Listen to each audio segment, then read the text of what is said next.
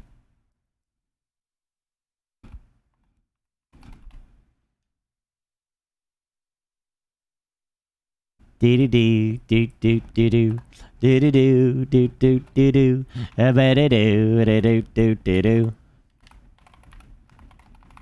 Boop boop boop boop boop boop.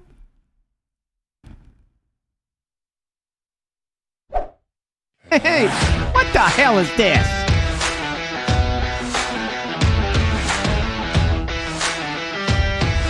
No, I don't remember the Google password.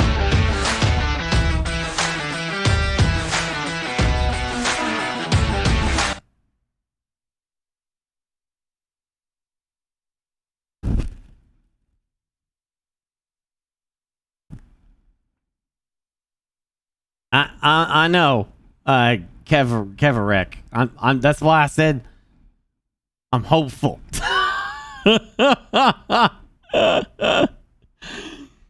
Let me have my hope, bro.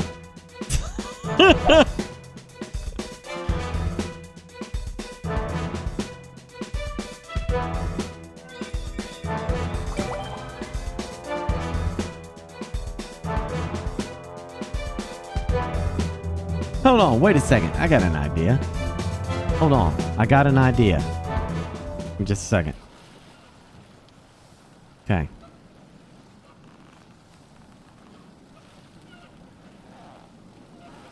If I download the shark game on my phone, which has my password and stuff saved, I could buy the thing, and then I am a genius.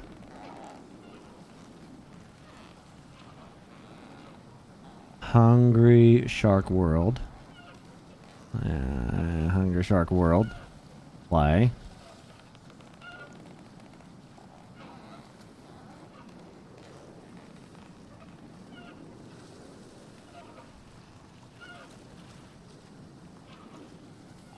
Come on.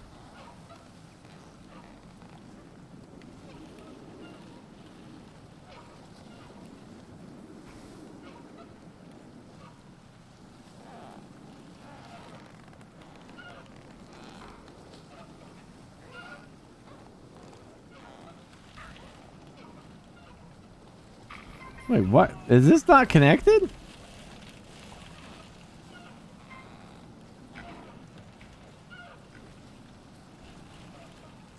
I guess it's not connected. What did I do wrong? How do I not connect the two together? It's literally one account.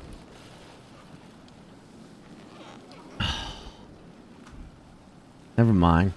I thought my two accounts were connected. Somehow it's not. I don't understand.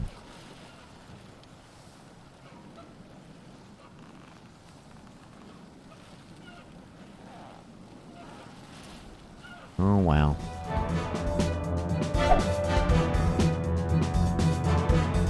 I guess I did. On game name? Oh, gosh, damn it.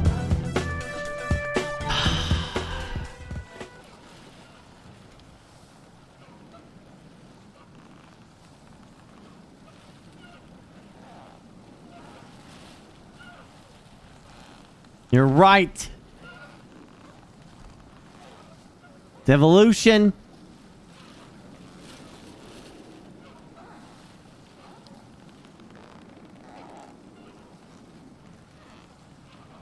I bet I could log in. No chip. Oh, well, you're back to Ober. Going back to your true identity.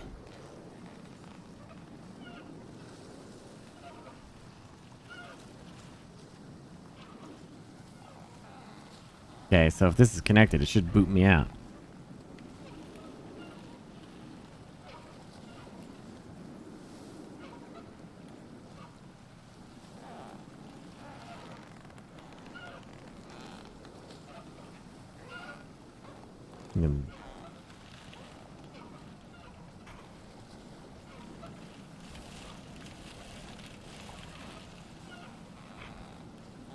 Nope, it's not booting me out.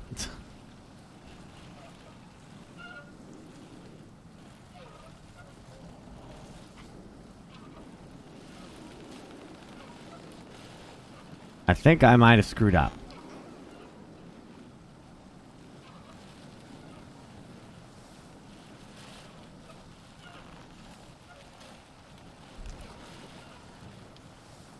Yeah, I screwed up. Oh well. I did something wrong. That's okay. I'll figure it out later.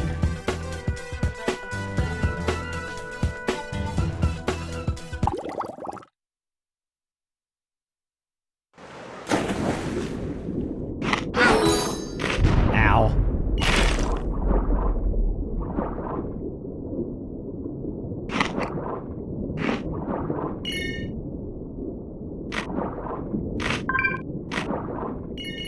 Oh, please don't. Please don't. I hate you.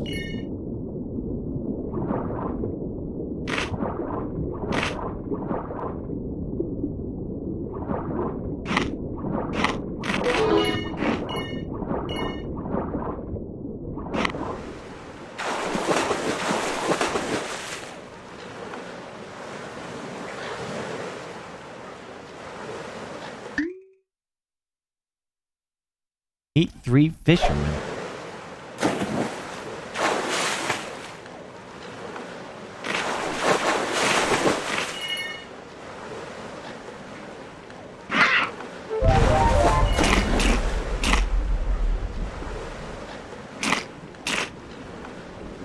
The fishermen are on the boats, right?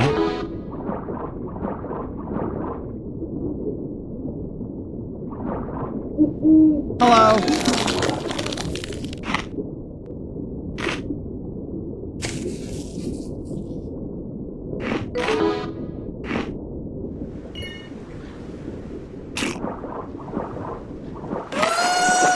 Yeah, that one's dead.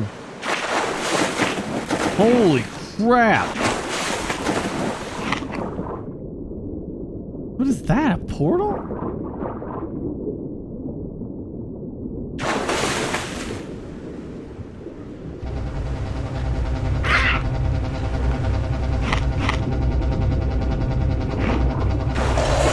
Whoa!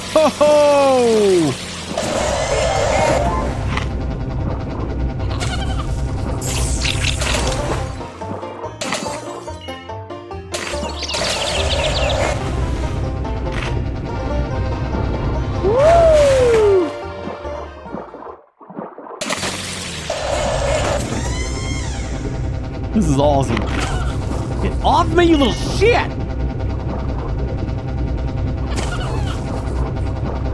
No! I want to play with the thing! Don't do it!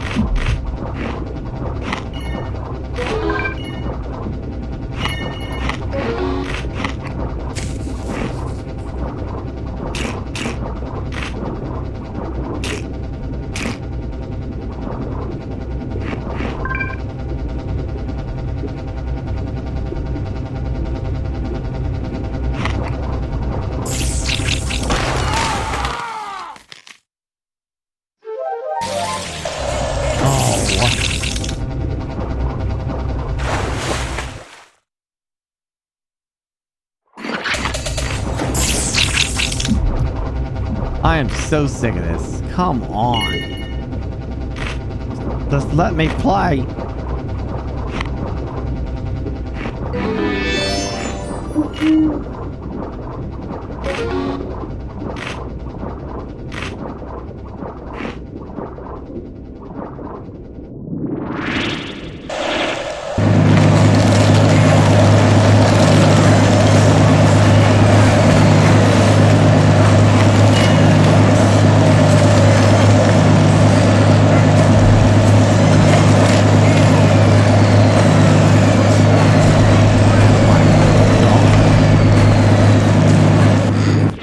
What in the world was that?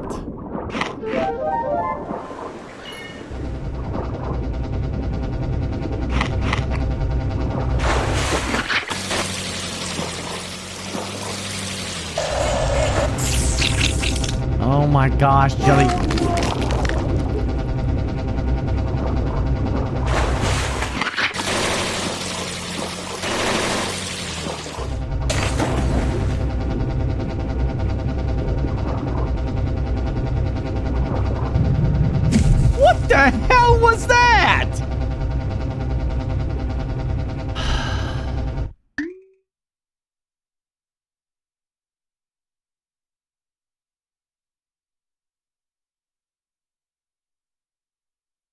Anyway, this is a little sponsored bit here.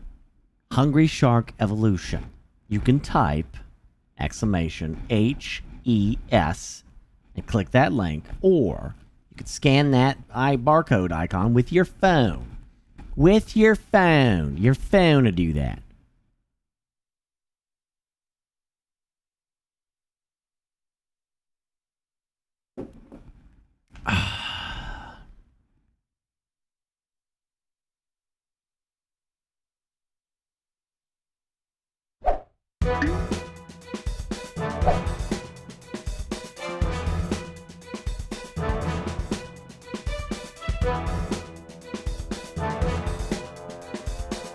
I think I need 6,000 to unlock the next shop.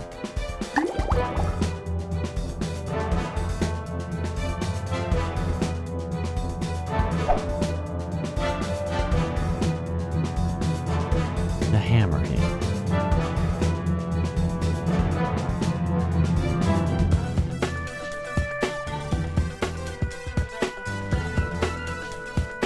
Tiger. Great white. Megalodon. Big Daddy. What's that say? Mine-eating beast said to be responsible for the extinction of the megalodon. Deadly prehistoric predator, nimble and lightning fast with ferocious bite. Alan, an alien bioengineered super shark said to wreak revenge on mankind. White, gigantic nightmare with a thirst for revenge and destruction. Leo, rock-smashing beast that swallows prey with a turbulence as it boosts. Nessie. Nessie teleports to different dimensions to discover better prey. Well, you know who that is. Abyssal Shark absorbs everything with its void mouth and stuns enemy with mind-controlling waves.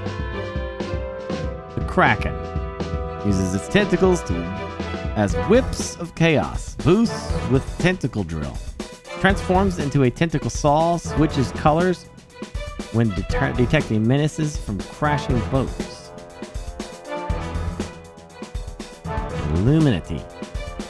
Illuminati uses his horn as a horn blade, emitting rays of extinction and obliterating his enemies with in a heartbeat. His body has alerted luminescence and is born a nocturnal hunter.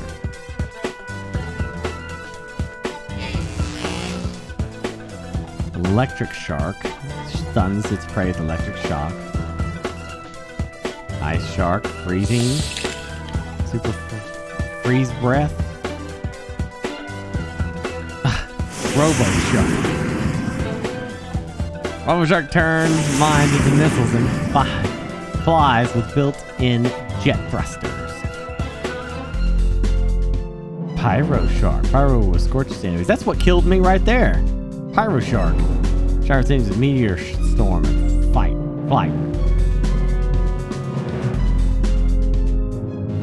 Katasha the Narwhal. Narwhal will launch juvenile javelins with javelin toss and catch prey in its tusk. Ghost Shark. Ghost is invisible against damage and pulses through walls thanks to its ectoplasma nature. Sharkulon steals other sharks' abilities using Mimic. Were Shark. Were Shark shapeshifts into a wolf, uses hyperspeed, and slows down prey during moon rush. Wow, Billy. Ain't that a thing?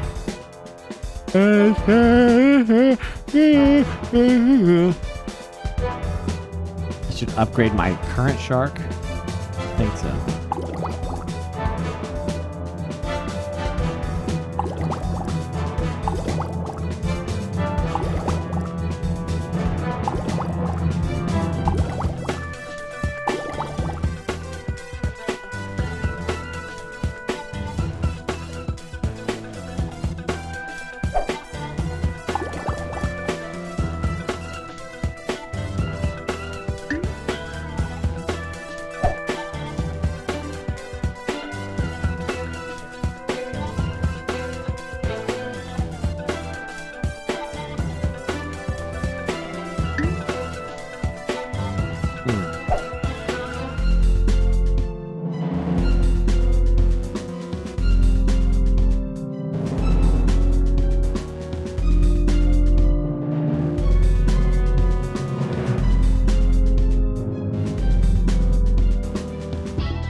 fascinating.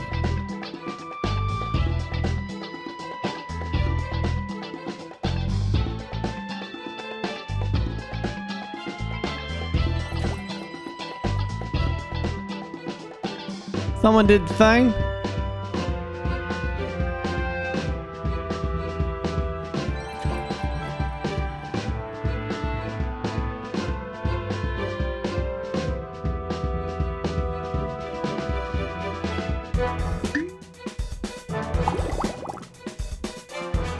Look, now he looks like a good old junkyard dog.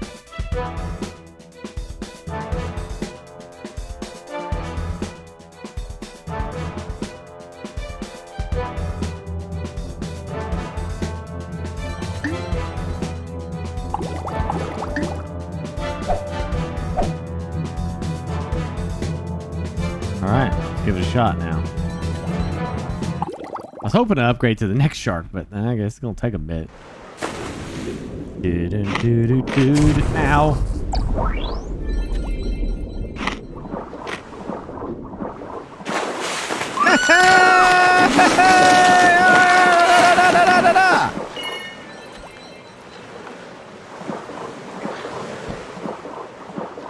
What's happening?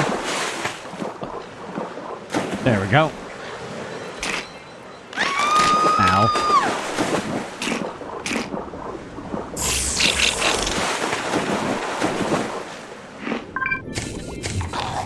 You gotta be kidding me. I just got freaking wrecked. I felt so good about myself, too. I was like, look at me, I'm doing so well, dude.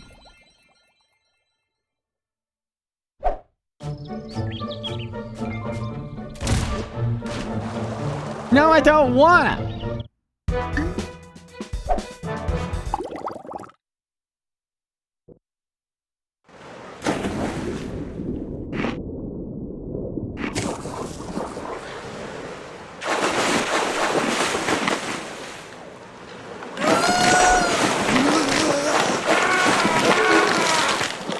Yeah.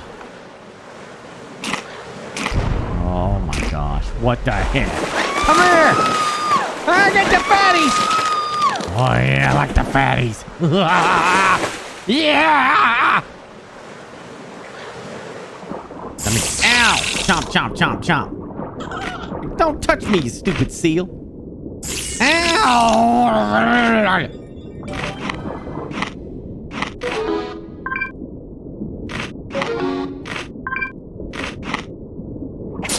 Oh.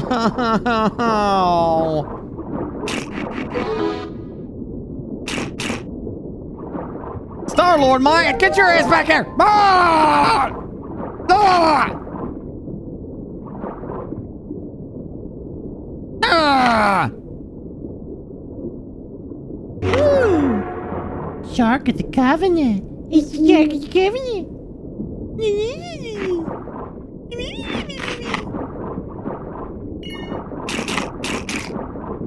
Ah! Oh, ow! Ow! Ow!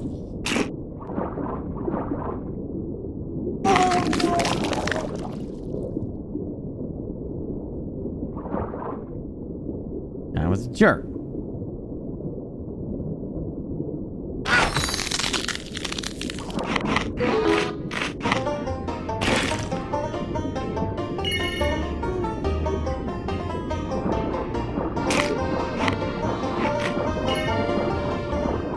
Where is that path that I took before?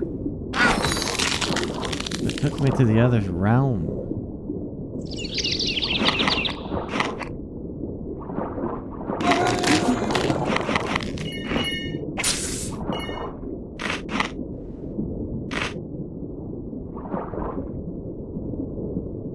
Oh, it's this one. Ow.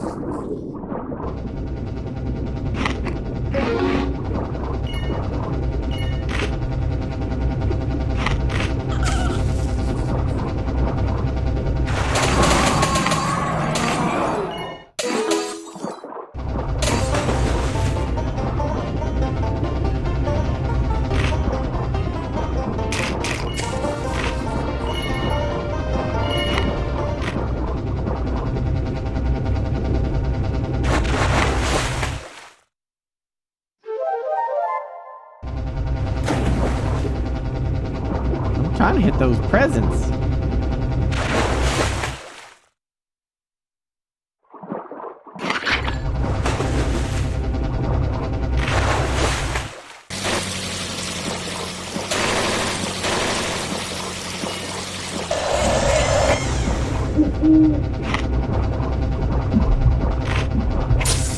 Oh, I hate that. I hate when I start having fun. It's like, no, fun's over for you. Fun's over. You're done.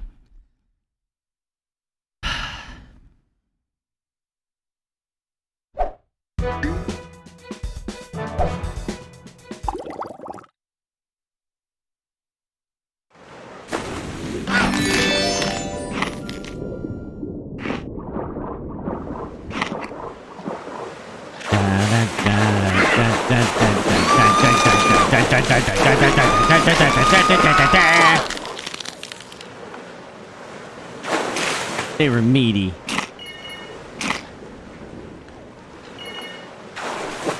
Okay, at least I know where the thing is now. It's like right across the way here.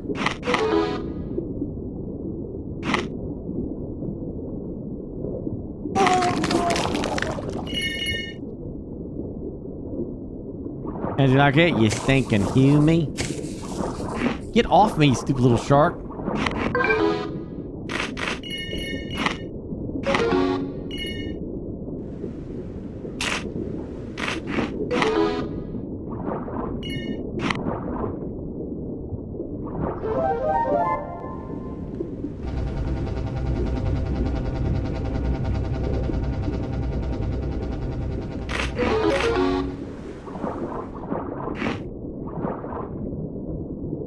Yeah.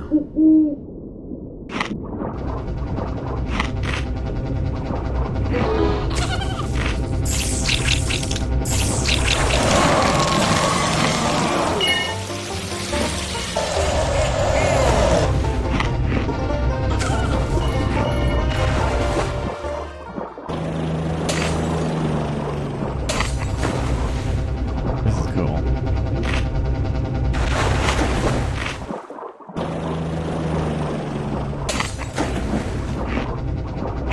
Oh, I hate those so much. Ow! What? They got put like 20 of them over here?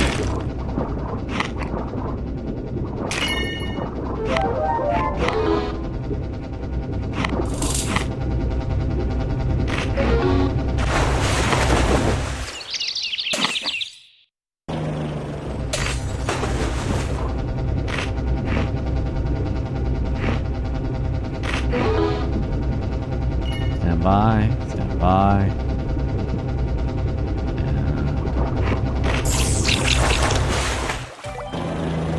Woo!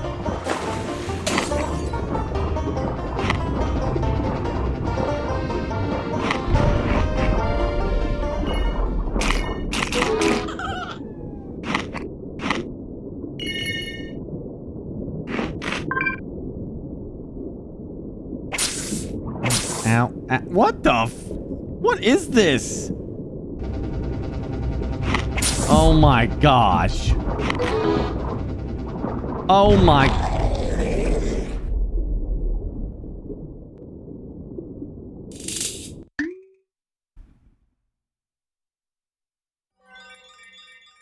Which one's that, Max?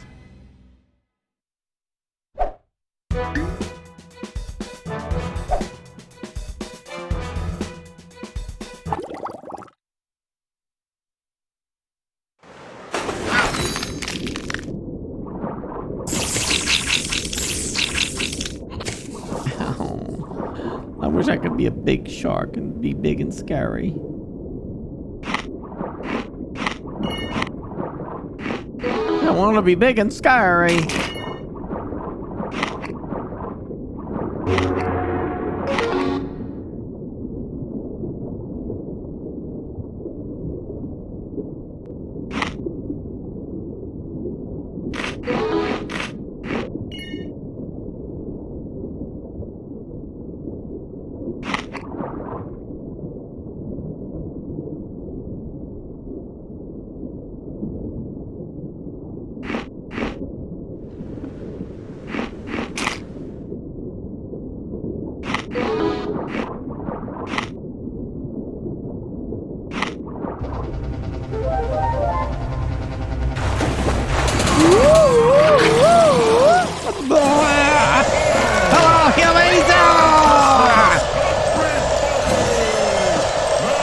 I'm just gonna keep going. Roar! Roar! Rum yum. Ow! Oh, come on.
Oh, okay.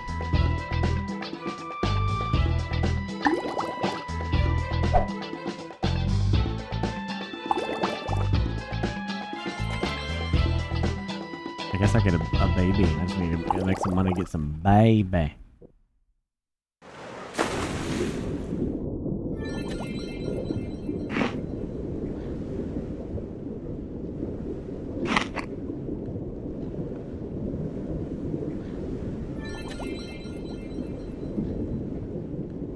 What? What'd you do to Eli? Justin SoFlo, huh? What'd you do to antagonize Eli? Share with the rest of the class.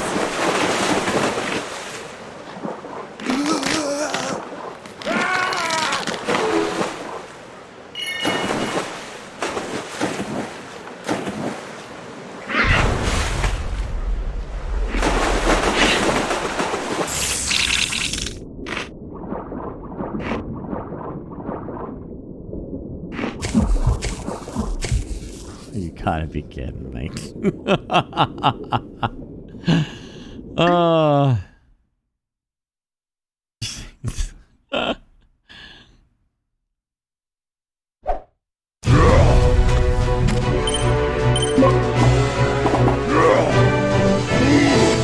Maybe one day mobile games will look like that.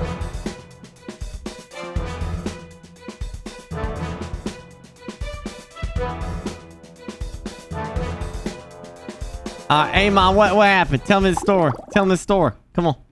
Fill me in. Come on, I love Twitch drama. Come on, give it to me.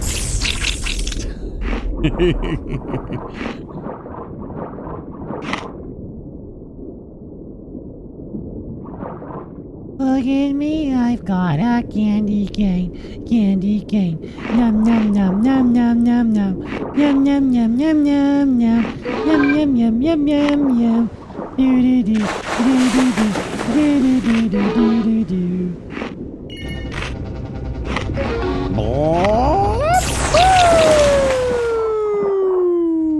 Boink. Oh, this is bad. Oh, this is so bad. Why can't I move? Come on. Oh, no, come on. Oh, gosh. Get me in the water. Oh.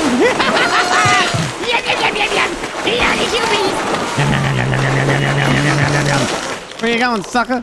Oh, I'll get you later. Are you getting in the water? You gonna get in the water?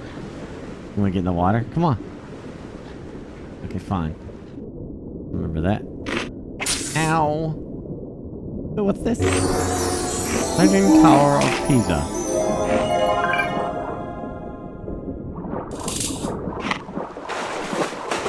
You there? That's right. Ow, ow, ow.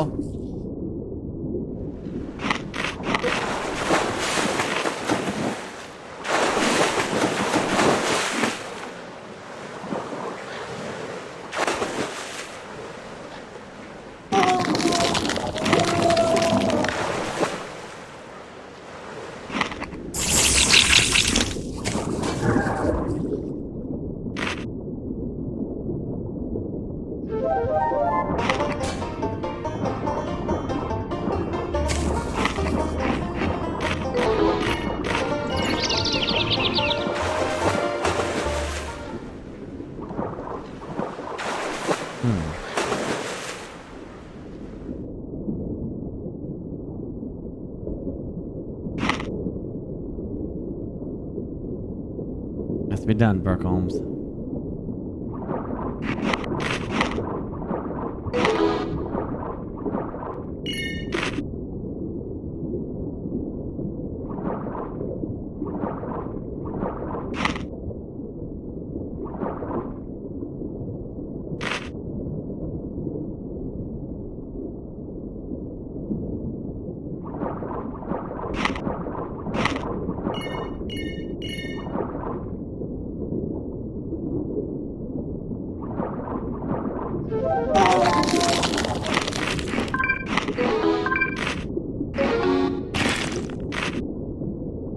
Yeah, current's too strong.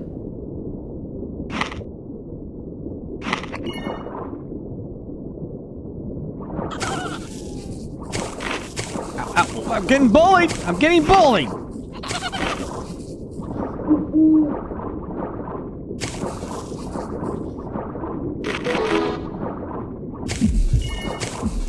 Oh. Well, that was a decent run, I'd say. Max level reached.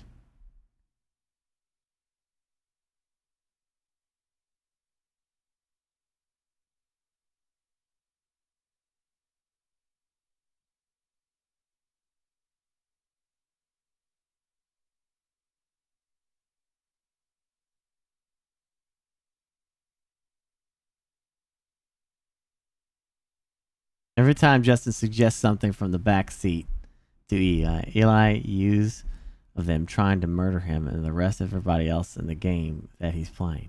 Wait, what? Like you're playing a game with Eli, Justin, and then you say something to him in game?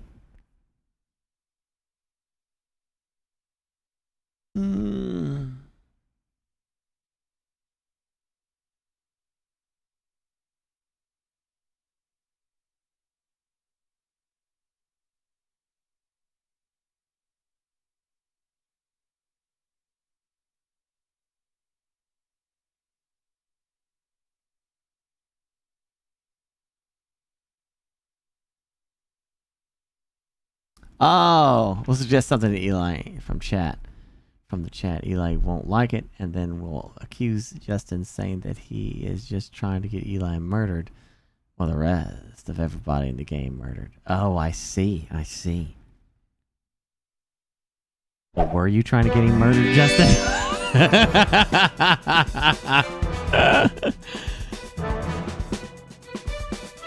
No, no, you swear?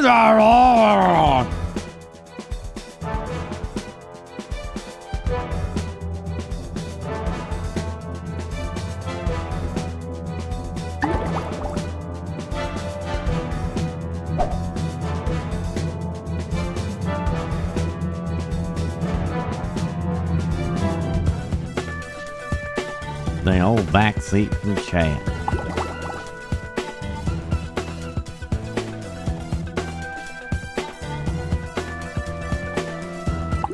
I want to get that baby shark to tag along. Ow. Ow. Ow. Ow. Ow. Ow. Ow. Well, that didn't last long.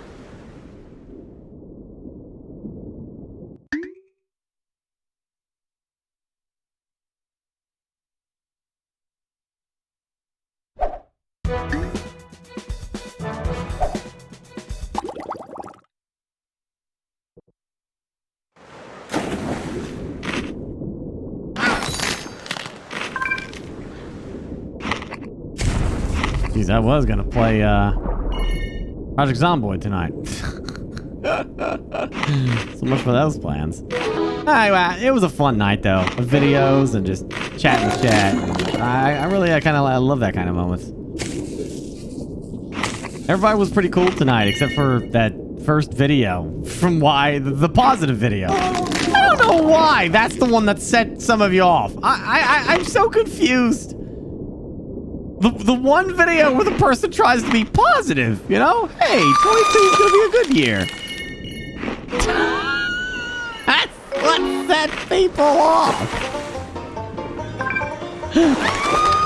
No.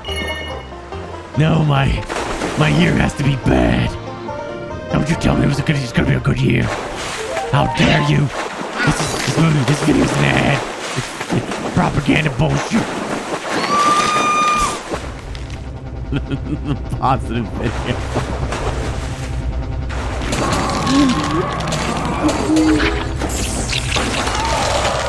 Whoa!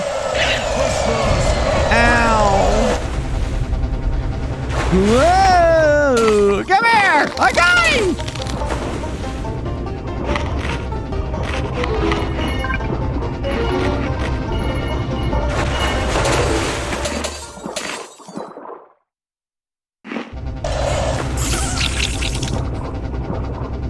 Hey! Hey! Come here! Come here! Yeah! First blood. Like Rambo. Oh no. Ow. Ow. You're gonna kill me. Oh, he killed me.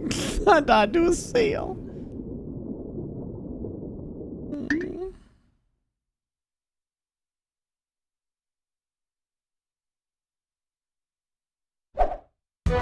Kind of excited. I finished The Hobbit 4K. And tomorrow start The Fellowship of the Ring. Looking forward to it, man. I guess today, technically. Ow! What the frick?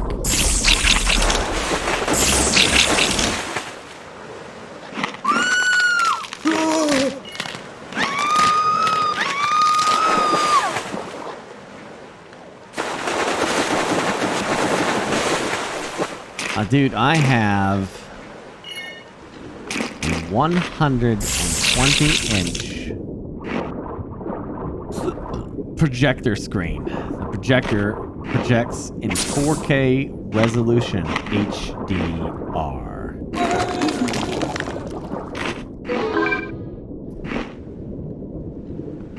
With a Denon surround sound 7.1 Klipschish speaker system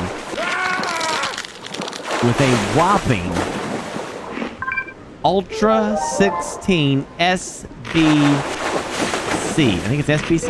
Yeah. Mega subwoofer of doom. When those orcs were marching in the Battle of the Five Armies, my room was shaking. That's how you know it's good.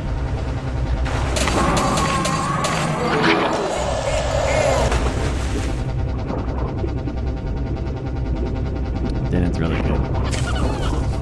Hey, it was chat that told me to get the Ultra 16 anyway. I'm like, you gotta get it. You gotta get that Ultra 16. You gotta. Does my mom hate it? No, she was down here with us.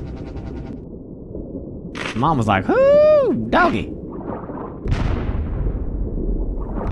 Ow.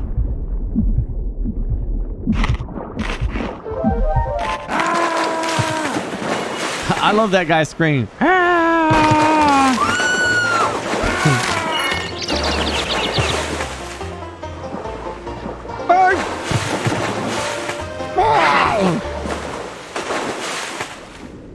What are you saying?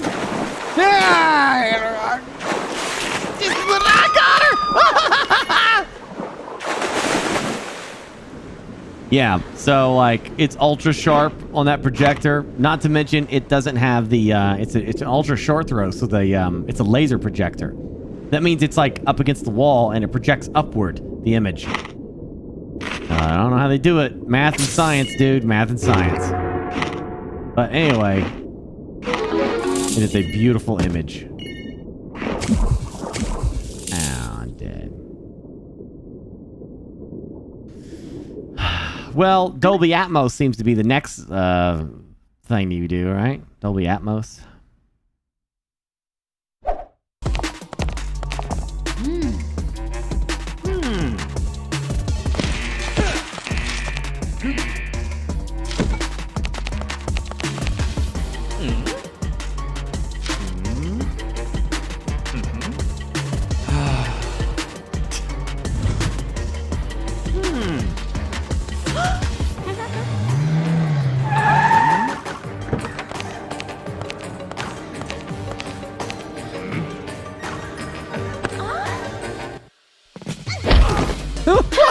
Oh, wow.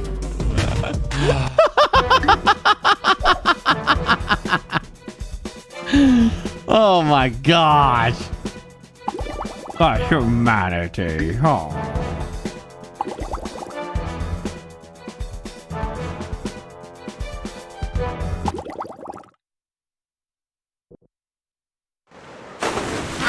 Well, it was my dad's setup. He's the one that wanted this. After they sold the other house, he was able to afford it.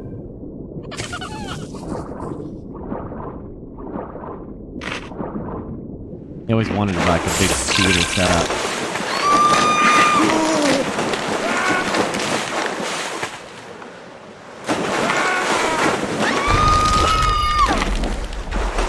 Where are you going?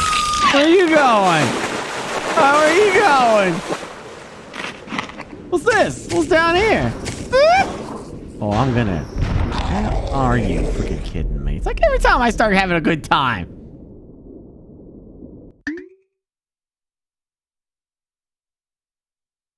Clipshish. We went with Clipshish. The house came with like a Clipshish set that we just upgraded. Except for the ceiling ones are good. But we got in-wall speakers and they sound amazing.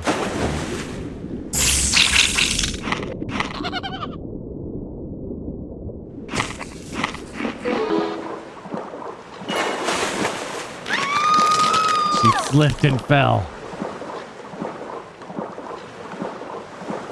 What would you do if you saw a shark just coming up the freaking pier like that? I'm gonna get you. I'm gonna get you. Oh, I'm gonna get me some. I'm gonna eat you. Oh, for crying out loud.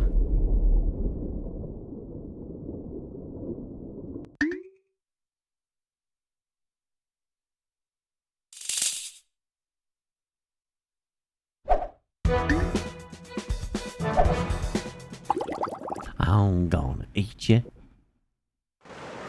I'm gonna eat you. Do, do, do, do, do. I'm gonna eat you. Boom, boom, boom, ba-dum, da-dum, dum, da-dum. Hello, humans. Ba ba ba ba ba ba ba ba ba ba ba ba. Do do. Where are you going? Where are you going?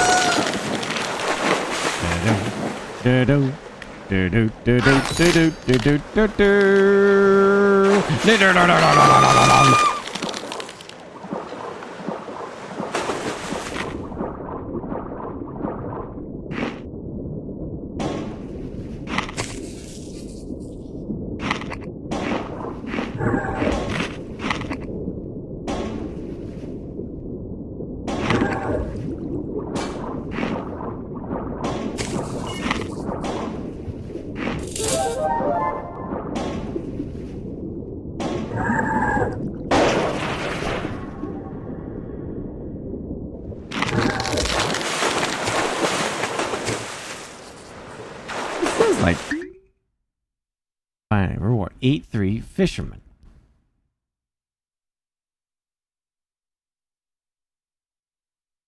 Swim 200 meters without eating.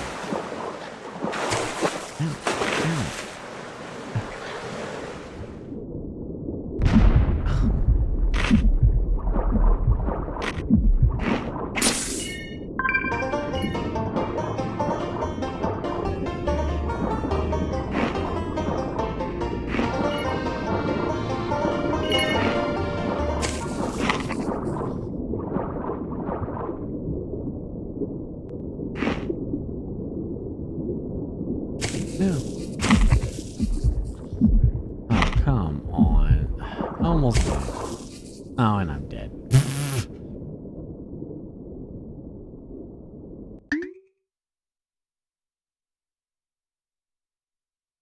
You wonder how many thoughts people have in a day? I mean, like any thought?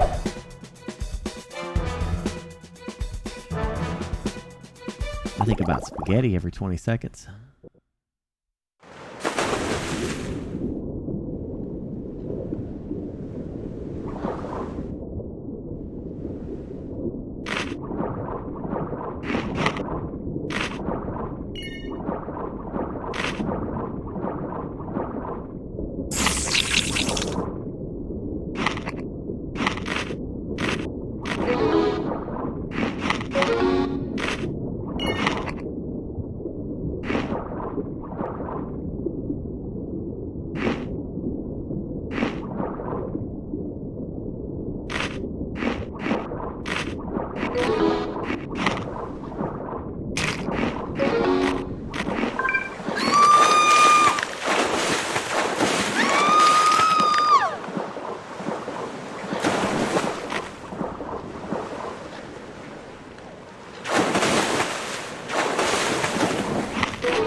Oh gosh. Oh jeez. Oh jeez. Yum. Yum. In my tum. Yum. Yum. In my tum. Yum. Yum. In my tum. Ow. Yum. Yum. Yum. How I want to be a shark and eat all the things that are in my way. Hey, chat, would you be a shark if you could be? What do you say, chat? What do you say? What do you say? You want to be a shark? Want to be a shark?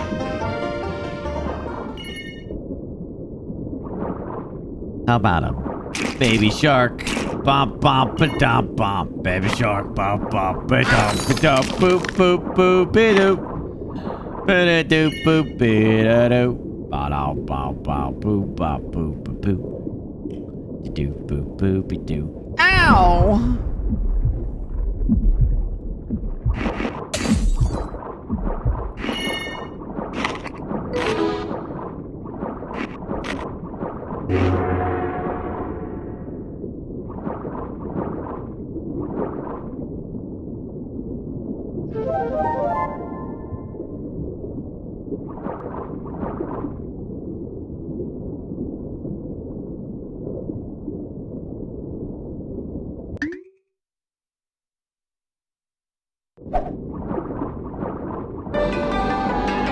Hey, the diet swim, yeah.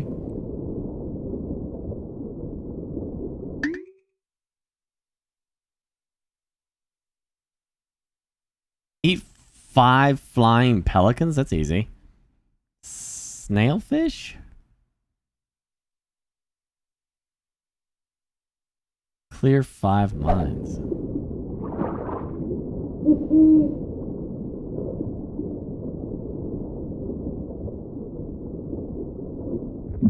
Oh dear.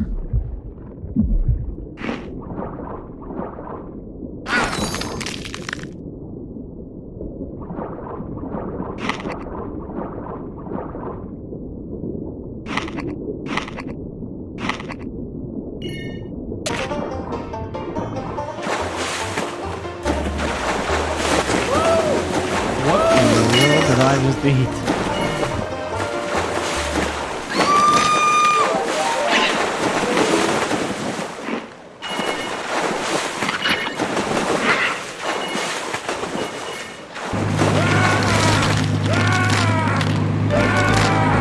I got all the, oh my gosh. Oh, I got one shot by that guy. Come on.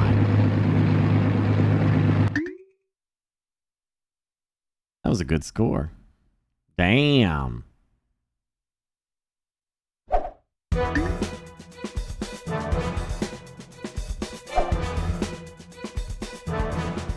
Hey, Mandy. How was your birthday?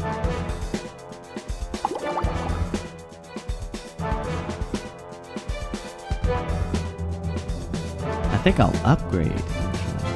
Should I upgrade?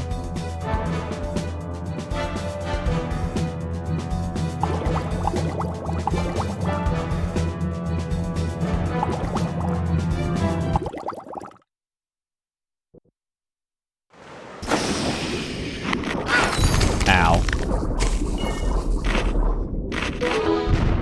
Ow.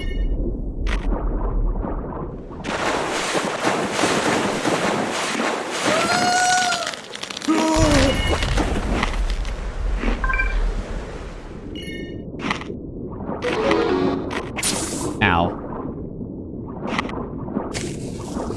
Don't you stab me. Ow.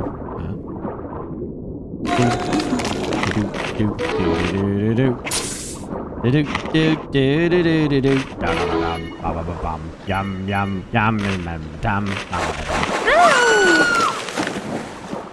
Oh,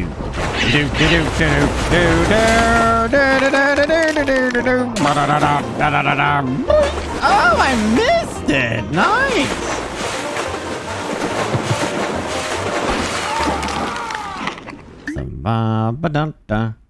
Oh, that's good, Mandy. My pleasure. In-flight meal. Eat 5 pelicans. I thought I did eat a few of them that was flying. Adam? Madam? Sir? Yum, yum, yum, yum, yum, yum, yum. Okay, fine. You shooting a gun at me, dude? You shooting a gun at me, bro? Bro! Bro! You shooting a gun at me, bro?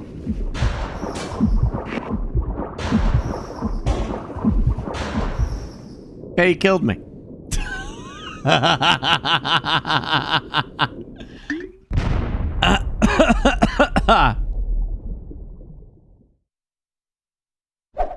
From my best run to my worst. Rogue Moo, thank you.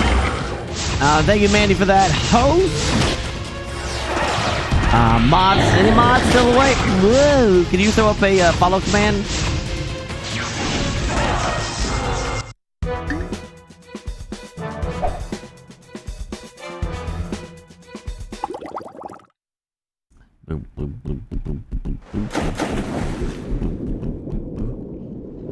We did. Oh well, God, jeez. I even got I even got like yelled at, full caps and everything.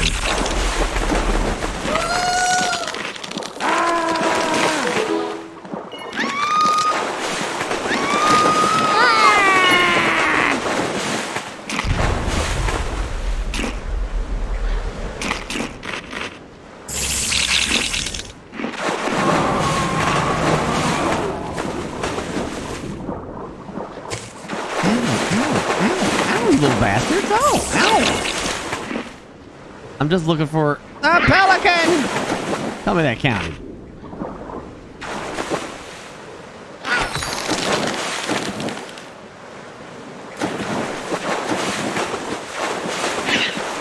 Got him.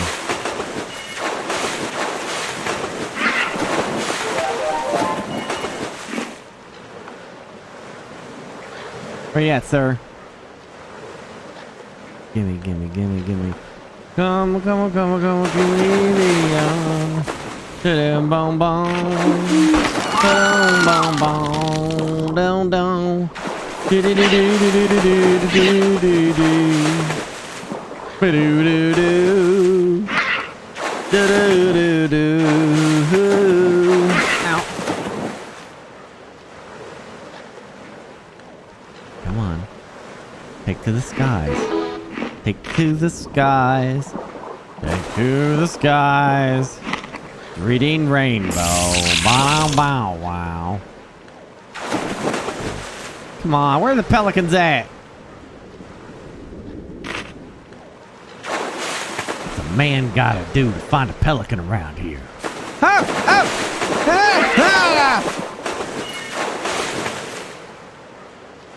Oh, come on! I gotta eat them while they're flying.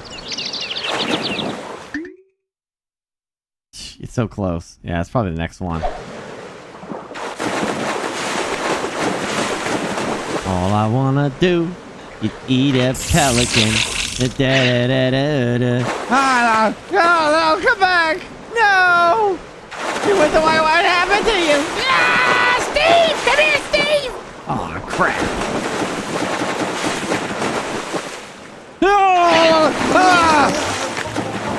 Humans! Hello! Hello? Okay. Alright, mister. Lip.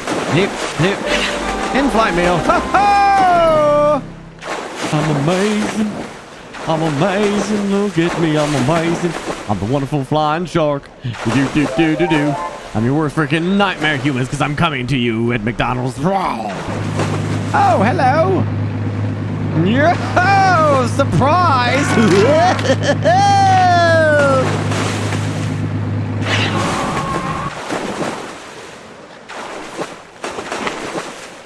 Yum yum yum yum yum yum yum yum yum yum yum yum yum yum yum yum. Ollie, having a run. Dum dum dum dum dum dum dum dum dum dum dum yum yum yum yum yum yum yum.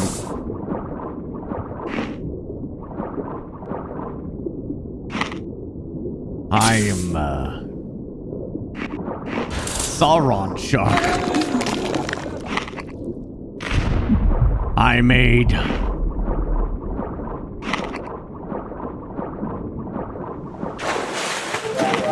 4 teeth. 4 golden teeth for the fisherman. 7 teeth for the deep sea divers.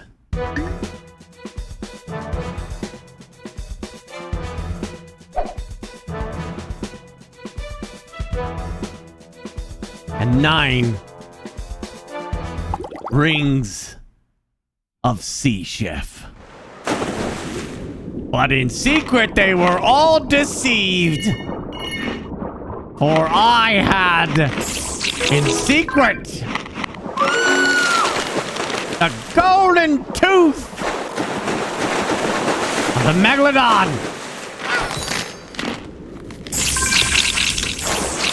Forged in secret in my mouth.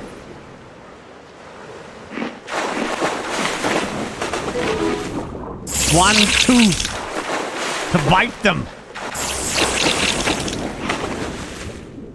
One tooth to bind them.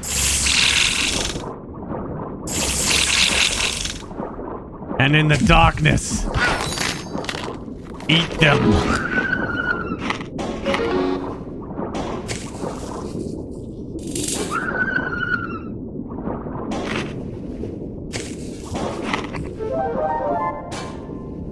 Yeah.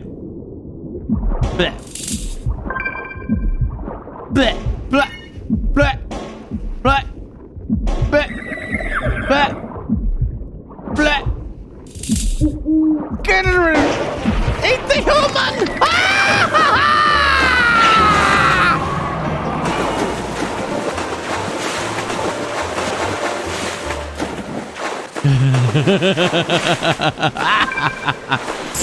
Invincible! I'm the greatest shark! Ow! Of all time! Of all time, I say!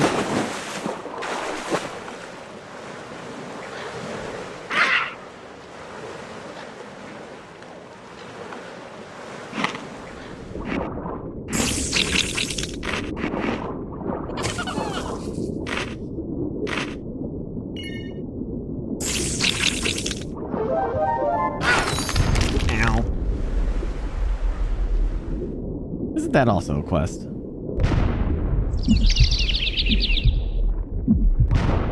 Well, that was a quest. Humans. I almost set another record. I could have done that, but I didn't. Because I suck.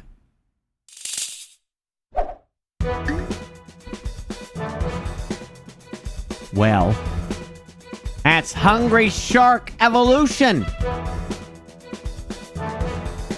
Type exclamation HSE, click that link or click the panel down below if you're curious about the game. Or whip out your phones and scan the barcode on screen right over there.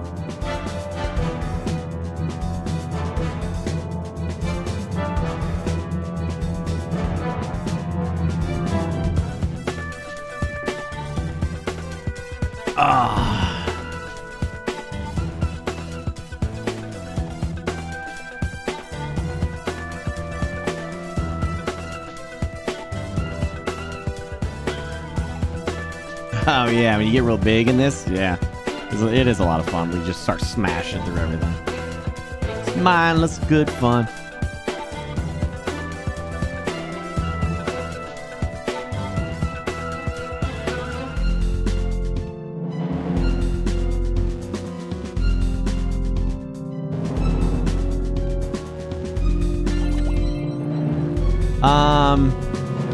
I'm feeling a little loopy. So I think I'm gonna hop off. because I got up stupid early today. So, thank everybody for watching. I appreciate you hanging out. We are still doing our holiday raiding, so give me a channel to raid, chat.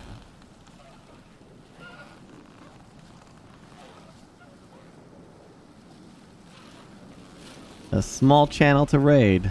50 viewers or less, please. We raid Dolly the dinosaur. We already raided Dolly this month. No, no retro. He's a big streamer.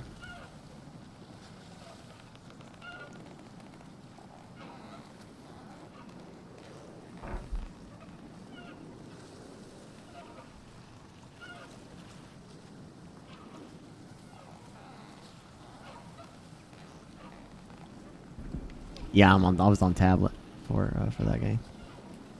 50 viewers or less.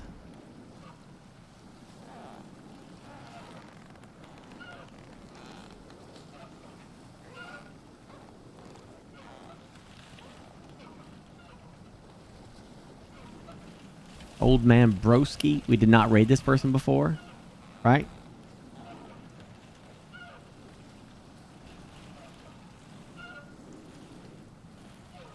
The Guardian Angels.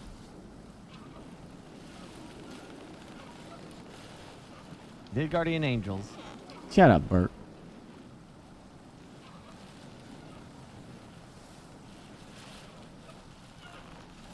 Did we already do Old Man this month?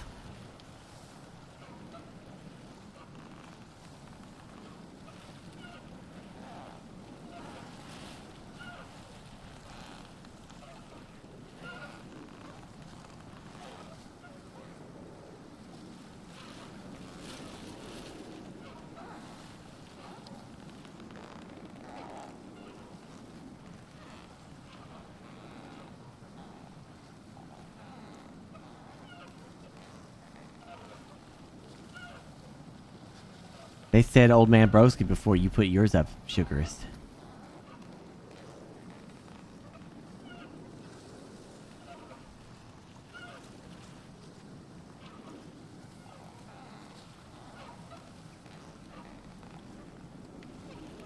Oh, maybe it does sound familiar, yeah.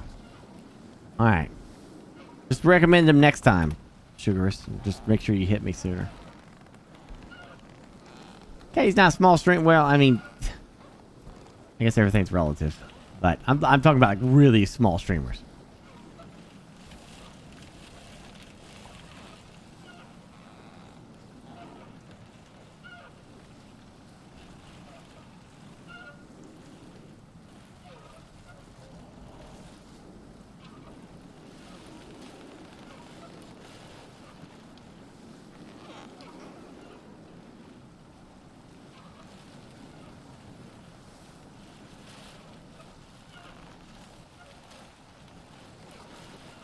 All right. Have a great night, all of you. I'll see you all, yeah, tomorrow night. Okay? Tomorrow night, okay, then? All right.